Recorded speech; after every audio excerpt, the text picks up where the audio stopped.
বারে যত দোষ নন্দ ঘোষ। ভারী মজা তো।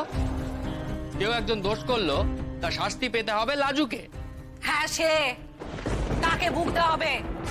আর একটা রাত্রির কেন? হ্যাঁ, সেখানে তো দিনের পর দিন, মাসের পর মাস সে রাত কাটিয়েছে।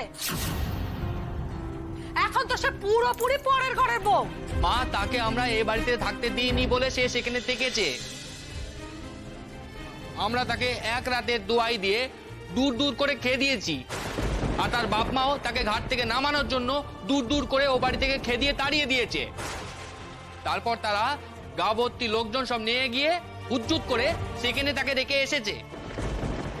মা, এবার তুমি বলো তো, এই অবস্থায় একটা মেয়ে কোথায় যায়? হ্যাঁ, বাপ রে বাপ রে বাপ!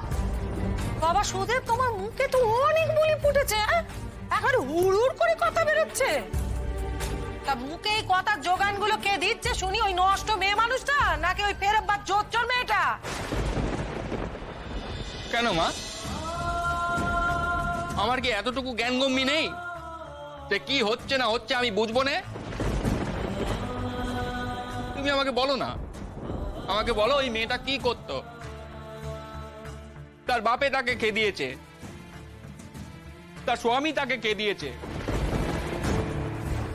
যারা তাকে আশ্রয় দিল সে সেখানে না থেকে কি করলে তোমরা খুশি হতে? সে মরলে খুশি হতে? গলায় দড়ি দিলে খুশি হতে, নাকি জলে ডুবলে খুশি হতে? না না না চোরদা, এসব করলে কারো শান্তি হতো না। কোনো মেয়ে গলায় দড়ি দিলে বা জলে ডুবে মরলে কোন কালে তাদেরকে নিয়ে দুটো ভালো কথা হয়েছে বলতো? তখনও না তাদের চরিত্রে তুলেই কথা হয়। কোন আত্মহত্যা করা মেয়েকে দেবী বলে মনে করে তার পা ধোয়া জল খাওয়া হয় বলতো? বল।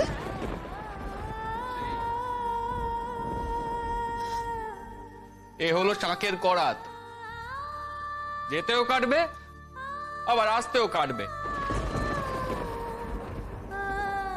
বড় পড়া কপাল রে তোদের দীপা।